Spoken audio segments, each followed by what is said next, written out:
Hello YouTubers, I'm the How-To Husband, and today we will be installing an automatic timer switch for an exterior porch light. The first thing you'll want to do is make sure the electricity is turned off for all the switches that will be in the wall where you're working.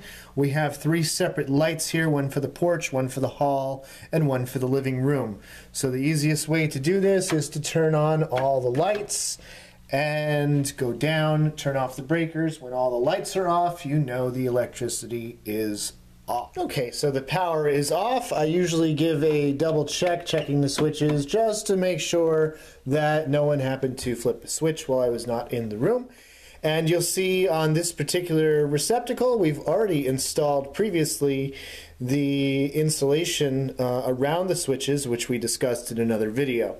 We're going to go ahead and pull those off so that we have complete access to the panel. And we'll remove the switch that controls the front porch light, and we'll be replacing that with this indoor digital timer. Now it says indoor, meaning the switch itself has to be indoors.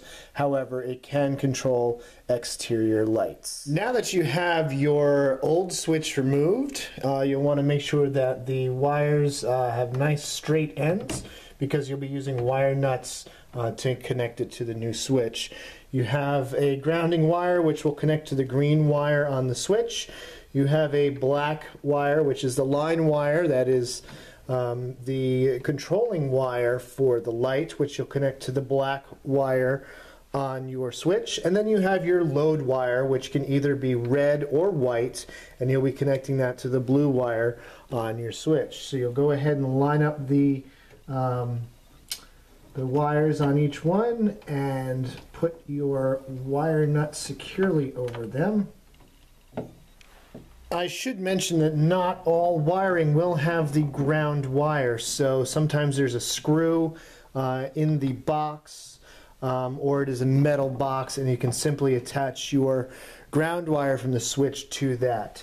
Once you have the wires all hooked up, you'll want to go ahead and push everything into the receptacle box, and then you'll go ahead and screw the switch to the wall. Now with the new switch in the wall, we can go ahead and put back the insulation covers on the lights. Of course, now that we have a different style of switch, we will need a different insulation cover as well as a different wall plate. So we'll put the wall plate over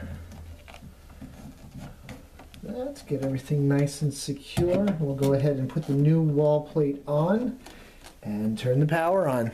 We've gone ahead and turned the power back on. If you look closely, you'll see the flashing digital display on the switch. This particular model does have a on-off feature override, so if we go ahead and push this, we'll be able to see if the front porch light is on, and if we push it again, it indeed turns off. So we'll go ahead and proceed with the next step of the process, which is setting the timer schedule, and you can do that by following the instructions included with your specific timer.